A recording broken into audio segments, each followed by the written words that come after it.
Hi అండి, welcome to my channel. ఈరోజు అయితే నేను పులిహోర వేస్తున్న టెంపుల్ స్టైల్లో.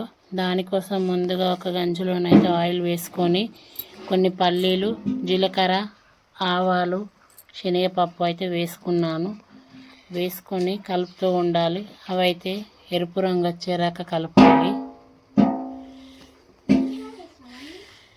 వేసి కలిపిన తర్వాత మధ్య మధ్యలో ఒకసారి కలుపుకుంటూ ఉండాలి. తర్వాత వీటి కోసం అయితే కొన్ని పచ్చిమిర్చి కూడా కూర్చుకొని పెట్టుకున్నాను, అవి కూడా వేయాలి.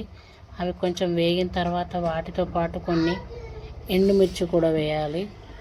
ఇందులో కరివేపాకు కూడా వేయాలి, కానీ నా దగ్గర లేదు కాబట్టి నేను వేయలేకపోయాను. కొంచెం కరివేపాకు కూడా వేయాలి. ఇప్పుడైతే ఎండుమిర్చి వేస్తున్నాను, అవి కూడా ఎర్రగా వచ్చేరాక వేగనివ్వాలి. తర్వాత దీనిలో పసుపు కూడా వేసుకోవాలి. సరిపడా అంత అన్నానికి సరిపడా అంత పసుపు ఇందులోనే వేసుకోవాలి. వేసుకొని కలుపుకోవాలి. కలుపుకున్నాక చింతపండు ఉంది కదా, దాన్ని అయితే నేను ముందుగానే చింతపండు గుజ్జు తీసి పెట్టుకున్నానైతే అది అందులో వేస్తున్నా. తర్వాత కొంచెం ఉప్పు వేస్తున్నా. తెల్ల మాగిన తర్వాత దీనిలో కొంచెం ఎల్లిపాయలు కచ్చాపచ్చ దంచి పెట్టుకొని అందులో వేసుకోవాలి.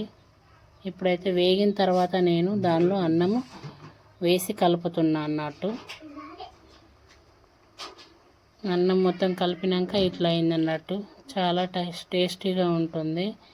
ఎవరైనా కొత్తగా చూసే వాళ్ళు ఉంటే నా ఛానల్ని వీడియోని సబ్స్క్రైబ్ చేసుకోండి, లైక్ చేయండి, షేర్ చేయండి మరిన్ని వీడియోల కోసం.